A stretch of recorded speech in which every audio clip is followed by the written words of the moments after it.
जय गुरु गोरखनाथ। नमस्कार दोस्तों, आज के इस वीडियो में मैं बहुत ही नायाब आस्तिकों परीक्षित इस्लामिक विधि पर आधारित और जिन की खुद साधना के विषय में बताने जा रहा हूँ। जिनकी यह एक पूर्ण परीक्षित साधना है, कुशलता पूर्वक करने से प्रतिशत जिनकी हाजिरी होती ही होती है। इस अमल को के मार्गदर्शन में आए जाने वाले विधि के अनुसार बिल्कुल सही से करने की आवश्यकता है। यह कोई सामान्य शक्ति नहीं है, काफी शक्तिशाली चिन्ह है। सामग्री ट्रांसफर, डाउन शिफ्टिंग ट्रांसफर सहज तरीके से वितरित कर हुए यानी रुपये, पैसे, आभूषण, गहने आदि को पानी से चुरा कर एक जगह से दूसरे जगह स्थानांतरित कर देता है। आप इसे जहाँ तरह की वस्तुओं को कर देने की बात कहेंगे और वहाँ ट्रांसफर कर देता है। पूर्ण फाइलों को भी इधर से उधर कर देता है। तरह के कार्यों को करने में महारत हासिल है। के अतिरिक्त यह शक्ति तरह के षटकर्म के कार्यों को भी करती है। के अंतर्गत अपनी वशीकरण काम भी करती है। जो आप अपने इच्छित स्त्री या पुरुष, अधिकारी, राजनेता इत्यादि का वशीकरण कर जो अपना इच्छित काम करवा सकते हैं। कोई युवक या युवती मनपसंद युवती या युवक का वशीकरण कर इच्छित लाभ प्राप्त कर सकता है। यह शत्रुओं से भी आपकी रक्षा करता है। शत्रु को के द्वारा बताए जाने पर उचित दंड भी देता है। बुरी तरह से परेशान कर देता है कि यहाँ भी इत्यादि का कार्य होने लगता है। इस तरह से जिनकी सफल सिद्धि अनेकों लाभ प्राप्त किए जाते हैं। शेयर मार्केट, लॉटरी, सट्टा, मटका इत्यादि कार्यों में भी की मदद करता है। के द्वारा भी आप राशि अर्जित कर सकते हैं। साधना को कोई भी स्त्री या पुरुष सकते हैं या कर सकती हैं। साधना को आपको घर की छत पर या आसमान के नीचे करना है। किसी सुनसान या वीराने जगह में, खंडहर इत्यादि के समीप, शमशान या कब्रिस्तान में साधना आपको करनी है। कोशिश करें कि साधना को अपने घर से बाहर सुनसान जगह में ही करें। वहाँ 1 से 1.5 किलोमीटर के दायरे में कोई अन्य व्यक्ति साधना के समय उपस्थित ना हो। सुनसान या वीराना जगह हो।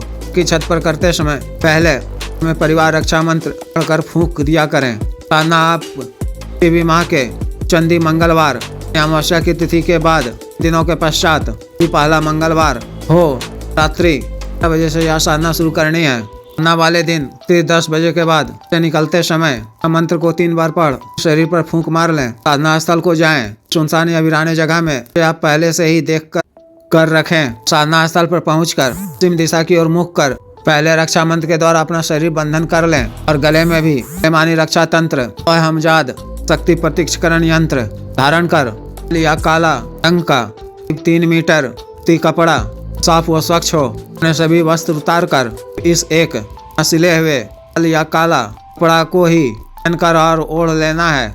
यानी साधना करते समय आपको सिर्फ ही सिला हुआ वस्त्र धारण कर जप करना है। अपने सिर को भी कपड़ा से ढक लें। अपने सामने नया काला कपड़ा बिछाकर पर पत्ते के दोने या मिट्टी के पात्र में देसी अंडे और 1 बूंदी के लड्डू में रखने हैं। इसके बगल में ही टीके कुल्हड़ में सी शराब रखनी है। गुलाब के 2 पुष्प अर्पित करने हैं। गुलाब के इत्र 1 फाहा थोड़ी सी रुई में सबका इत्र लगाकर वहाँ पर रखना है। गुलाब के इत्र का छिड़काव चारों तरफ कर वस्त्रों पर भी करना है। फिर स्वच्छ जल से अपना हाथ धोकर गुलाब की 5 सुगंधित अगरबत्ती जलाकर गुरु जी, गणेश जी, महादेव, शिव जी, भैरव जी सांकेतिक पूजा कर साहब जी, पीर पैगम्बरों, नेक रूहानी बुजुर्गों, नेक फरिश्तों, अब्दुल कादिर जलानी साहब, हम इनके सभी 11 शागिर्दों, माता भागो देवी, जिन्नों के बादशाह, हम सभी जिन्नों सांकेतिक पूजा कर सबों से आज्ञा लेकर बत्ती को अपने दाहिनी तरफ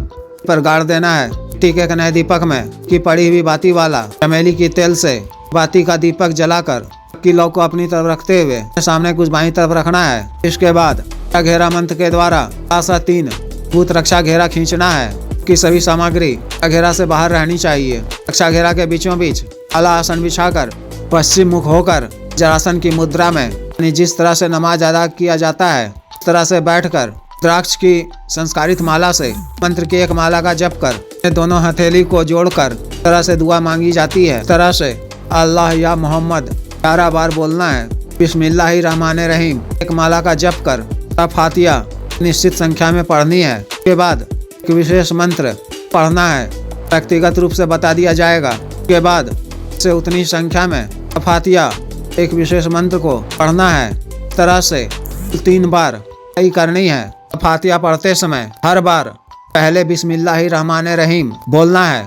तरह से अमल पूरा कर, याचना कर। 10 मिनट के पश्चात ही 6 घेरा काट कर 6 घेरा से बाहर निकलें। अनुभव प्रथम दिन या तीसरे दिन प्रारंभ हो जाएगा। वातावरण भयावह होने लगेगा। कई तरह की ध्वनि परछाइयां इत्यादि भी दिखाई देने लगेंगी, लेकिन आपको बात से डरना नहीं है। हाल में स्थान पर बैठे रहना है, 6 घेरा के अंदर ही रहना है।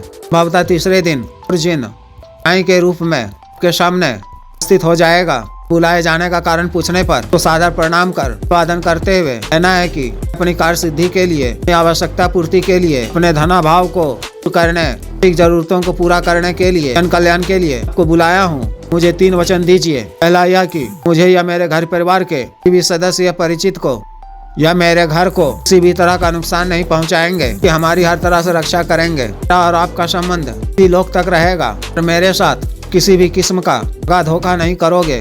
दूसरा वचन यह कि भी मैं आपको अपने किसी भी कार्य के लिए बुलाऊं तो आपको आना होगा। मेरा बताया हुआ कोई भी कार्य शीघ्र पूर्ण करना होगा। को अपने मन से कोई भी कार्य नहीं करना होगा। मेरे घर में, मेरे किसी शुभ चिंतक घर में चोरी इत्यादि कार्य नहीं करना होगा। आपके द्वारा चोरी कर उड़ाकर लाई हुई जायज धनराशि या पैसा इत्यादि को अपनी आवश्यकता पूर्ति के लिए, अपने कार्यों के लिए अपनी मर्जी से भी खर्च करूंगा और इसे आपको कभी वापस नहीं करूंगा। और समस्त धनराशि, रुपया, पैसा, आभूषण इत्यादि मेरे पास स्थायी रूप से रहना चाहिए। इसकी समय अवधि आप मुझे धन देते समय बता देंगे कितने दिनों के अंदर यह खर्च कर देना है। दूसरा वचन यह कि जब भी मेरा बताया हुआ कार्य पूर्ण करोगे तो मैं आपको भोग में अपनी क्षमता व इच्छा अनुसार घी के 3 अंडे, घी के 1 लड्डू और या 200 ml शराब, थोड़ी सी इत्र, 1 या 2 गुलाब के पुष्प अर्पित किया करूंगा।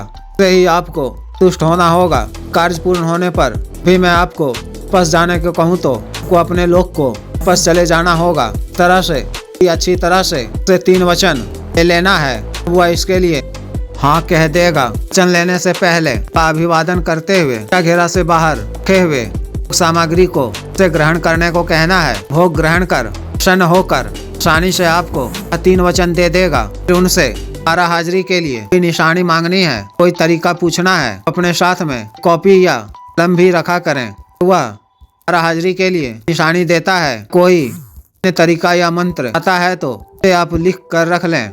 उसी निशानी के द्वारा, उनके द्वारा बताए गए तरीके से ही जब कभी भी अपने किसी भी कार्यवश ने दोबारा हाजिर करना हो, न के 2 दिनों के पश्चात ही किसी भी शक्ति को कार्यवश बुलाया जाता है। रात्रि के समय ही इस तरह किसी सुनसान या वीराने जगह में पश्चिम दिशा की ओर मुख कर अपने घर की खुले छत पर सामग्री रख कर के द्वारा बताए गए तरीके से या मूल मंत्र एक बार करने से जिन पुनः के समक्ष प्रत्यक्ष हो जाएगा। आपका भी कार्य हो, आर्थिक जरूरतों को पूरा करने के लिए या पैसा इत्यादि मंगवाना हो तो कह दें। कोई सामग्री एक स्थान से दूसरे स्थान करवाना हो, अष्टकर्म का कोई भी कार्य, विकरण, शत्रुनाश इत्यादि का हो तो उसे कह दें। से वह अति शीघ्र पूर्ण करेगा। कार्य पूर्ण होने पर पुनः 20 घंटे के अंदर सुनसान या वीराने जगह में के समय ही सभी भोग सामग्री के नाम से अर्पित कर दें। शक्ति बताए कि स्थान विशेष या विशेष पेड़ आदि के नीचे को रखना है तो वहीं जाकर भोग रख दिया करें। अगर तीसरे दिन प्रत्यक्ष नहीं होती है तो अमल आपको लगातार 9 दिनों तक करनी है। प्रत्येक दिन साधना के उपरांत दूसरे दिन प्रातः काल में सामग्री को घर की छत पर कर रहे हो तो सुनसान या वीराने जगह में जाकर रख दिया करें। सुनसान या वीराने जगह में कर रहे हो तो अगले दिन वहां पहुंचने पर भोग सामग्री पर ही रखा हुआ हो तो उसे उठाकर वहां से कहीं थोड़ी दूरी पर जाकर रख दिया करें। ना काल में आपको चर्च का पालन करना है। साफ व स्वच्छ रहते हुए वस्त्रों पर आपका इत्र लगाए रहना है। पान व सात्विक भोजन ही ग्रहण करना है। मन में नेक विचार ही रखने हैं। जो भी स्त्री या पुरुष एक समस्याओं का सामना कर रहे हैं, इत्यादि में डूबे हुए हैं, कहीं से कोई रास्ता नजर नहीं आ रहा है तो गरीबी की मार झेल रहे हैं, इस विशेष साधना को कर परेशानियों को दूर कर सकते हैं, आर्थिक रूप से सुदृढ़ हो सकते हैं। क्योंकि इस तरह की साधना का व्यक्तिगत रूप से मैं समर्थन तो नहीं करता हूँ। इन आर्थिक समस्याओं को दूर करने, गरीबी को दूर करने लिए यह साधना, इस तरह की साधना का माध्यम होती है। इस तरह की शक्तियों के माध्यम से माना बेहिसाब तरीके से जायज काम नहीं करवाने चाहिए।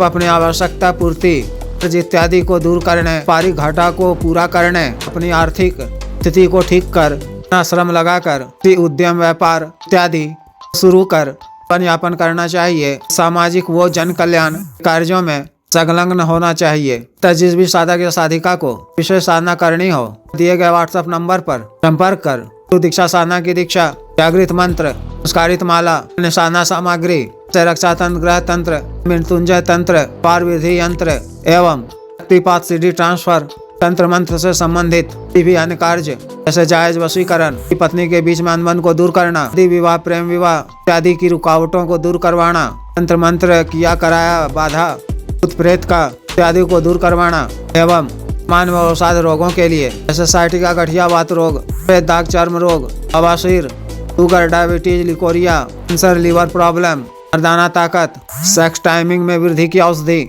स्तनों को सुडौल करने वाला क्रीम, आग, धब्बे, मुहासे, झाइयों को दूर करने वाला क्रीम इत्यादि के लिए शुद्ध आयुर्वेदिक औषधियाँ मंगवाने के लिए भी आप 9546142895 पर या 8789548625 पर संपर्क कर सकते हैं। आदेश।